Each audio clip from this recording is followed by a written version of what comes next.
All right, let's pretend we don't like our cuts all the time and we want to have a nice dissolve that goes between one shot and another.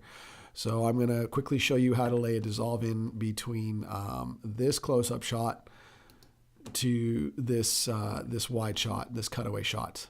And what we'll do is fairly straightforward. I can see my two cuts here. I'll even zoom in. I'll use the zoom command just so you can see what happens here. And make sure I can see my cut. So there we go, I got my cut. I'll put my selection tool back on. And we'll just roll that along a little there so I can see my cut. There it is. And I'm going to come up and I'm going to go to Effects. That's where it's going to hide. And underneath Effects, you will notice Video Transitions. There's lots of other ones. Video filters, generators, transitions for audio and such. We're going to go to Video Transitions. And Dissolve is really common. And what you'll notice is you have some of these things, they're bolded. These are the really common ones that you would tend to use. In fact, this one here that's got the underline on it is the most common dissolve ever used. And it's common because it works. And that's why you should use it as opposed to using some of the other goofy ones. Right now it's set with a length of 1 second for the dissolve.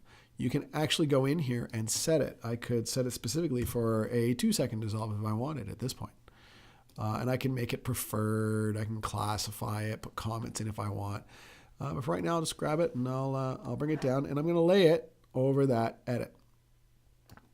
And it's going to naturally do it for me. And what you'll wind up with is this really nice, simple move between one image and the other.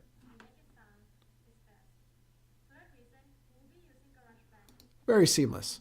Now I can select that dissolve and I can change its length if I want. I can make it shorter.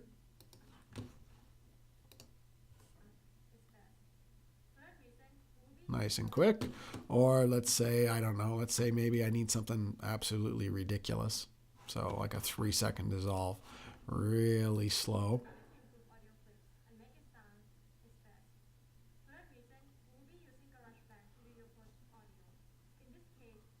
And you can see how it offsets against a hard cut. But I mean, really, generally, 1 second to 2 seconds is all you're ever going to need. It'll play through just fine.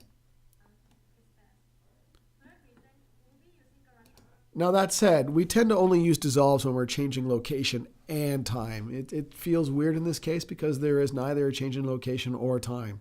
It's sort of effect that's usually reserved for dramatic sort of live television shots. That's when we tend to do those dissolves. Or when in a movie when we're changing location and time.